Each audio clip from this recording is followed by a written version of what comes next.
Hey guys, and welcome to another one of my unboxings. Today we will be unboxing Plague Inc. So anyone who has kind of uses Steam or anything like that, they probably would have seen this game crop up a couple of times. It's been in the sales a few times, and it is a virus game essentially. Think Pandemic, but in my opinion, way cooler. So you play a virus or a bacteria or, some kind of nasty thing that gets into people's systems. And you then have to spread around the world and kill everyone before they cure you. Wonderful idea. Fantastic idea. I am a big fan of it. Rafe Paul's a big fan of it. It's got something like 70 million players worldwide, so evidently we are not the only ones. But yeah, so we love the computer game. We played a lot of hours on it, not just on Versus, but just on the solo campaign. There's lots of really interesting mods for it as well, if you want to expand it. So there's that. But the great thing is the creators, which is Ndemic, did a Kickstarter to make a physical board game of it, which for any of you tabletop players is amazing news. So this Kickstarter, their original goal was $34,000. They made $355, just over $1,000. So again, we're not on our own. We're saying like we're really excited that they made this game. The board game itself arrived on our doorstep about 3 days ago, I think it was. I have had a quick sneak peek in the box first, mainly because Rafe Paul wouldn't let me do an unboxing about him here, and he's at work, so he had a quick sneak peek, but we didn't go into too much detail. We just wanted to kind of get an idea of what was in there. So straight off the kind of Kickstarter page, strategic board game of infection, evolution and extinction, lasting 60 to 90 minutes roughly. We end up playing games way longer, mainly because there's snacks and drink involved when we play games, so it just ends up going and going and going. The base game is a 1 to 4 player game. With people who did the Kickstarter, we got a number of extras, including the 5th player expansion, which I think will be available to buy separately. So I think we pledged $36, I think it was, something like that.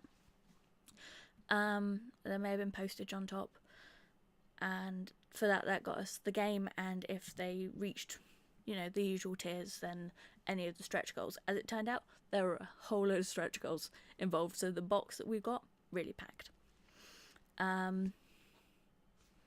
So yeah, they did something very clever with the shipping with this, in the fact that they shipped out whole crates and pallets of the games to different warehouses around the world, and then distributed them from those separate warehouses, which I thought was a really great idea, because it means you don't get hit by customs, which is a horrible thing if you spend all this time and just looking forward to getting something, and then you get a note through the door. I know this from experience, saying you've got like an £18 custom fee to pay, and you're just like, oh crap, really?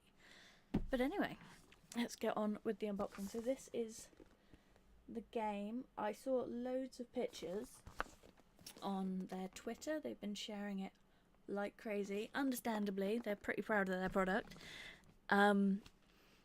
And I thought, Jesus, that box looks massive. It looks insane. It's actually not that big. It's about the same if you do have kind of standard board game size. However, it's packed full. It's absolutely packed full, which is great. I mean, no one wants to spend money in a box and get something that's half empty, do they?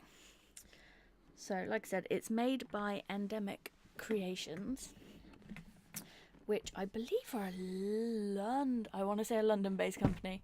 I'm so sure I read that they were a London-based company somewhere. I should probably check, but never mind. And they do have a website. It's got loads of things, loads of merch and stuff.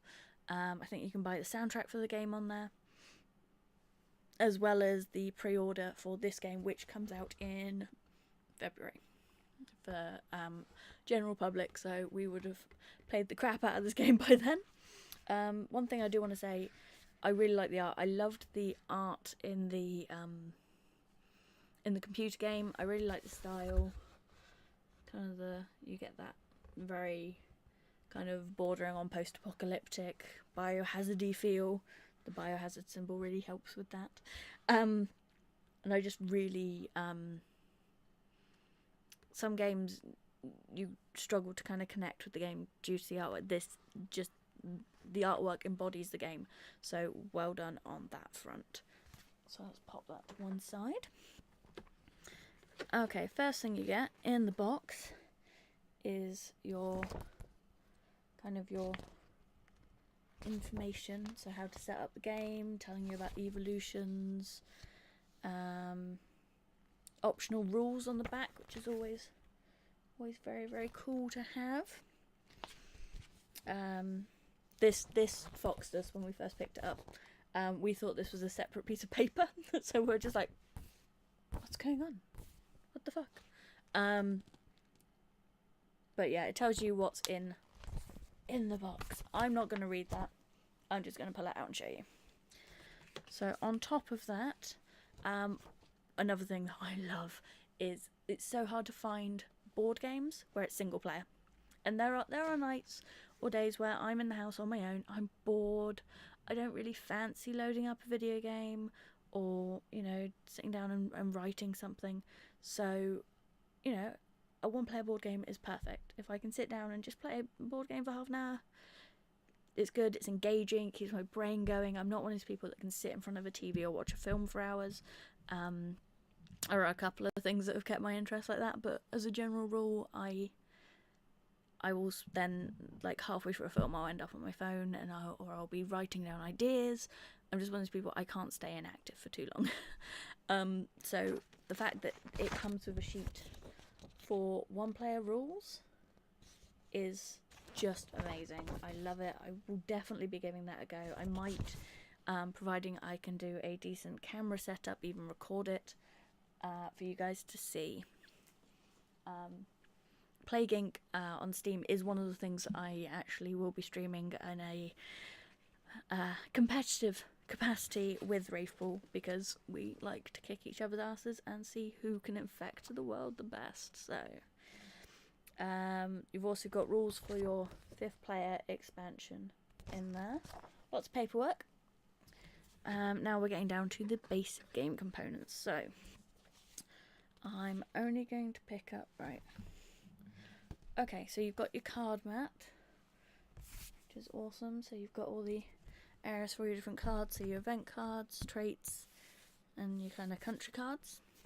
And then on the other side of that is your single player plague bot. So you've got kind of an entity to play against. It's quite a tuneful card.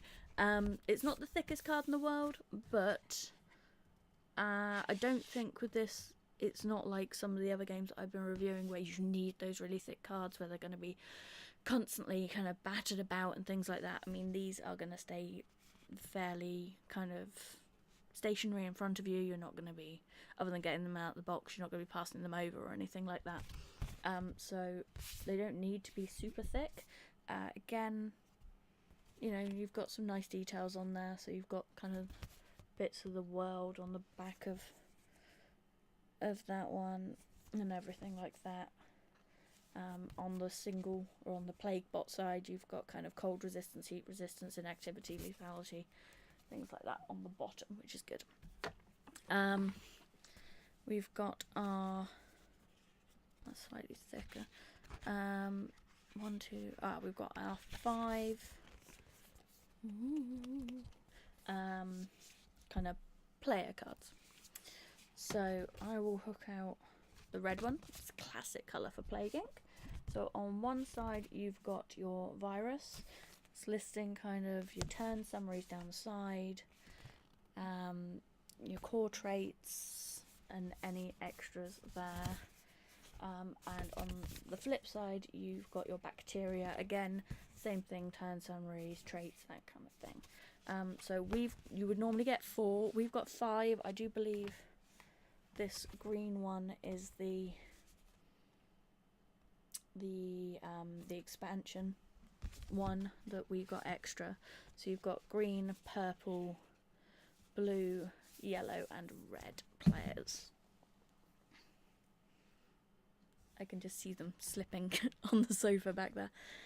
Next up is your board. Folds down, always good. It's a nice sturdy board, nice and thick on the card side. So let's turn this way. So you've got your countries: North America, Europe, Oceania, Africa and South America. And round the edge, I will just quickly fold this up so I can show you in more detail. Round the edge you've got your little DNA helixes, which are your point markers. Again, really like that. It's a nice compact board when it folds down, so it should be nice and useful. Other bits and pieces. So we've got 5. Yeah, so we've got 5 different coloured kind of markers. So we've got purple, yellow, red, blue and green to match the boards for each of your players. I'm going to go ahead and get out the green ones, I say, very slowly because I hate opening baggies. There we go. So in here you've got 2, 4, 6, 8, 16 little markers. On these, which I do believe was a stretch goal, I will just quickly check. They added a really nice little detail, which was, yeah. So on the markers, you've got this lovely little, you are really going to struggle to see this, I think, but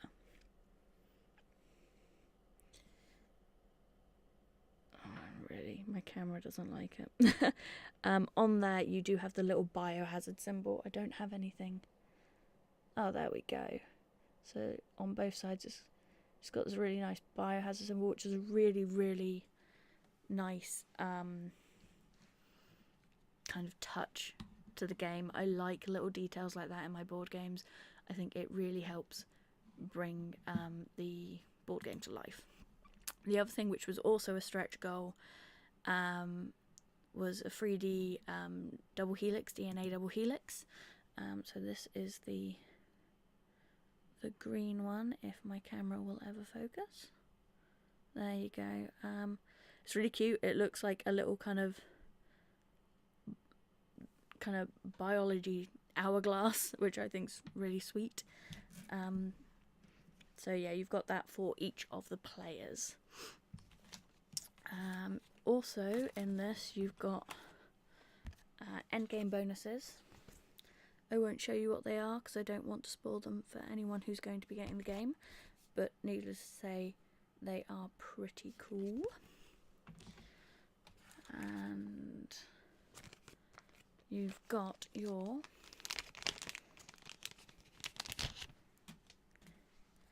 trait cards and your event cards like that. So you've got 2 trait cards and 3 event cards. Again, I don't want to reveal them on camera because I don't want to kind of spoil surprise when anyone gets the game in February. I'm going to quickly take out the remainder of the box just because I want to show you the box itself. Most boxes are pretty standard. You've got slots for everything. I really like that they've got the details on the side, on the inside of the box. So you've got kind of bits of the world in there, and they bits of the world that are already starting to be infected, which I think it's a really nice subtle art piece on the inside of the box, but it just adds, again, that little bit more. I like the details. I know most people are never going to look inside the box, but it's nice that they've thought that far. Instead of just going, oh, we'll just give you a box. They're not going to care. It's nice that they have enough pride in what they're creating to think about things like the packaging that thoroughly. The other thing you get are 2 bundles of cards. Both of these listed country. I don't think there are that many country cards, so I'm just gonna attempt to open these because I can't open stuff like this very well. There we go.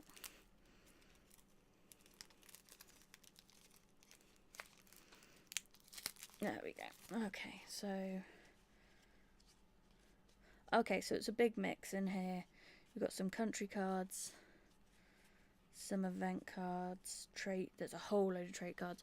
That means that the additional cards here would have been the expansion ones. So these would have been the ones that we got free for hitting all the stretch goals. Like I said, of which there are many. I know a lot of extra countries were added, some traits were added, some event cards, which is very cool. Oh wait, no! Ignore me. All of this was done through Wraithpool's account, through his email account. It wasn't me whose name was on the box, essentially. And I remember him saying about there was an email sent out saying, we've thrown in some cards at the last minute for you guys for being basically so freaking awesome. Which, let's face it, we are. What can we say? So these are those cards, I guess. So actually, I might read those out in a minute. Right, yeah, so you've got kind of your country cards. So you've got Venezuela. On each of the country cards, you've got, I had to pick the one with all the names that I can't pronounce. You have, let's put that there. All little kind of major, what I assume are towns in each of the countries. So let's try and find a country where I can pronounce things. Which apparently isn't going to happen. You've got cute little advertising cards mixed in with the decks for like the app companion and things like that. Which I will definitely have to check out because I haven't. So yeah, again, you've got the event cards. So this one's soap shortage. That's gonna suck. And so that all has different effects on your gameplay and your traits. So paranoia, water transmission. They're all very much the traits that you have in the video game, which is good. It gives people who have played the video game a little bit of a sense of familiarity, but they've added things in there just to keep it kind of interesting. And again, another little advertising card in there to get the video game. So that's that first pack. I will read you out exactly how many cards you get in the box once I find it. That'll probably be in that first bit that I threw to the side because, yeah, normally is. So again, I think this is going to be the bulk of my country cards. So all the country cards and the event cards are very much mixed in, which makes life super interesting.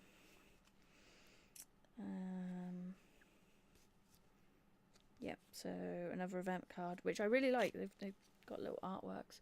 It's bird migration, so that is a really nice kind of touch.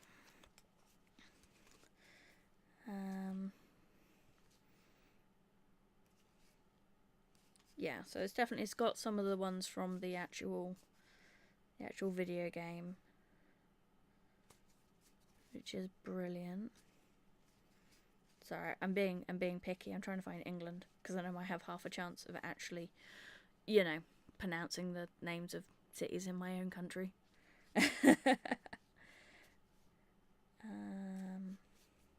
Without making too much of a fool of myself.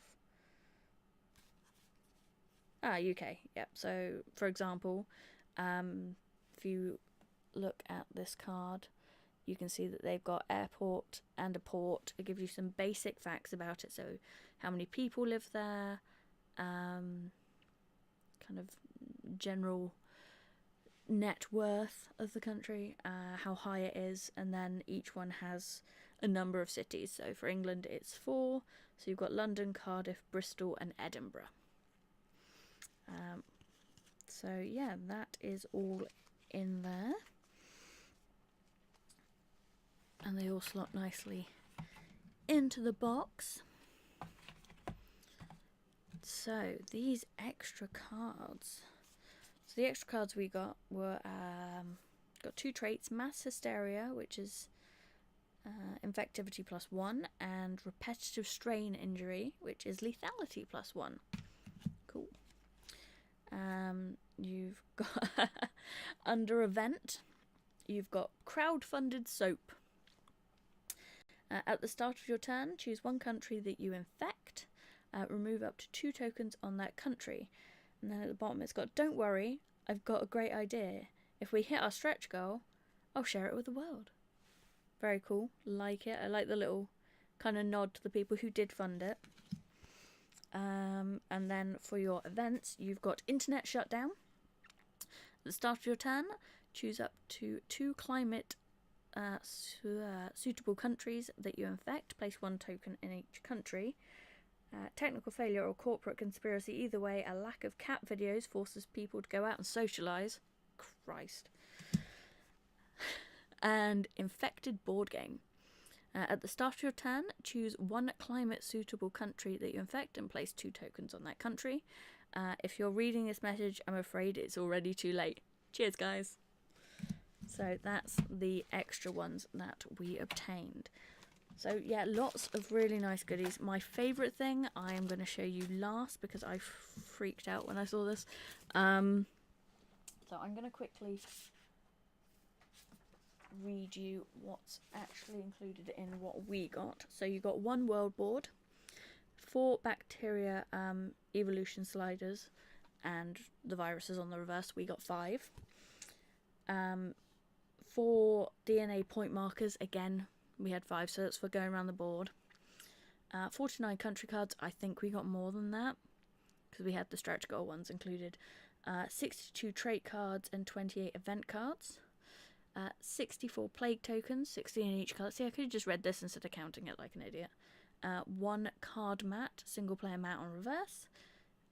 1 end of game bonus card. And my favourite thing, is the death die.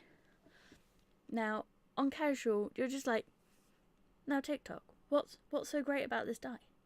Well, apart from being a die, one of the things that was part of the kind of thank you for backing us was that the backers could choose what design, game compatibility obviously being factored in, they wanted. So this is chosen by majority vote by the players, which I think is awesome.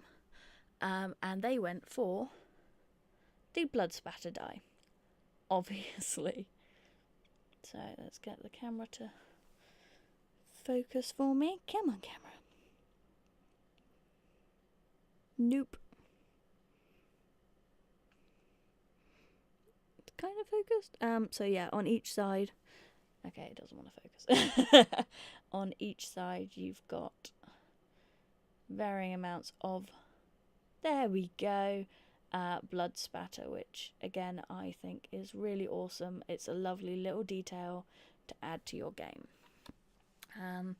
I'm highly tempted to steal this and use it in general for everything. It's a good weighted die as well. Not weighted and cheating, just a nice weight to hold. So again, I really like that was thought through. So the stretch goals that they met, there were a lot. So at 34,000, the game was fully funded.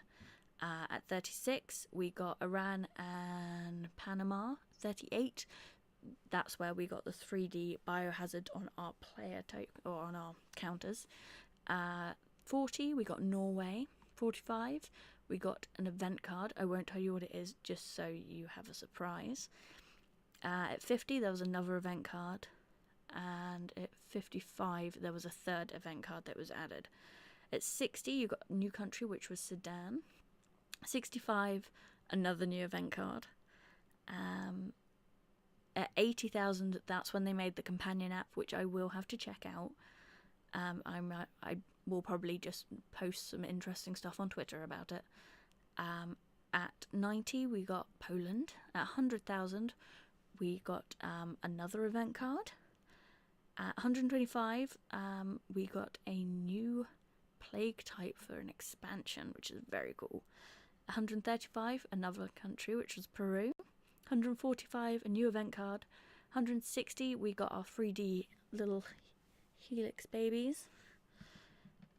175, there was an upgrade to the companion app. At 210, we got the single player mode, so awesome. At 220, we got Kazakhstan, and at 240, that's when we got the upgraded die. So, I mean, it was huge. I cannot even imagine what it was like in the Ndemic office when, like, it closed and they had reached so high above their Kickstarter goal. I personally would have been that person jumping up and down the corner, freaking out, just thinking, Christ, what can we do? I'm really glad that they pushed for it and went for it. I'm so glad it got so many backers because I'm really looking forward to playing this game. And so, yeah, I'm going to tell you where you can find it. It is on the website. I will link it below, which is endemiccreations.co.uk.com. I think, actually, yeah, endemiccreations.com. It's got a little pre-order button on there. It is $40. I don't know when they're releasing the expansion, but yeah, it's $40 plus $3 shipping if you're in the UK. If you want, you can kind of keep an eye on the exchange rate and everything, order it when it's a bit lower. I would personally recommend ordering it now, just because it's that awesome. And you have something to look forward to. Think of it as your own kind of geeky Valentine's Day present to yourself. Order it now. You know it will arrive sometime in February, and you're happy. There you go. Your own Valentine's. That's what I'd do if I hadn't done the Kickstarter. I will link it below. I would thoroughly recommend checking out the website anyway. And if you haven't played the really, I use the damn thing every day, the computer game, then I would recommend going to the Steam store. They might have it linked through the website, so I will just tell you how much it is currently. So it's $11.99, and you can download the soundtrack for $3.99. I haven't, mainly because I haven't gone around to it. There's, like I said, there's loads of mods if you want to kind of build on that base game as well, which I really recommend. Some of them are very cool. There's like some Xenos ones and ones like that. So if you wanted to go for a more futuristic sci-fi version while playing with the game dynamics that they have created, then you can always do that. The game itself, I mean, I think I've only added one mod just to see how it was, but the game itself is enough to keep my interest. Varying levels of difficulty, you unlock new traits. I imagine that will be reflected very much in the board game, or at least I hope it will be. So yeah, looking forward to that. All I can say is thank you, Ndemic, for actually doing this. I know when Rafe Paul and I first got the game, we always kept talking about how cool it would be if there was a board game of it, so we could sit down and we could play it with kind of a large group of friends while we had them over for games nights and stuff. So, you know, thank you for answering our geeky little prayers there. And for anyone who has backed the Kickstarter and received their games, I hope you love playing it. And yeah, if you want it, go pre-order it. You won't, you know, you're not going to regret it. It's going to be amazing. So until my next unboxing, you know, happy gaming. Bye bye.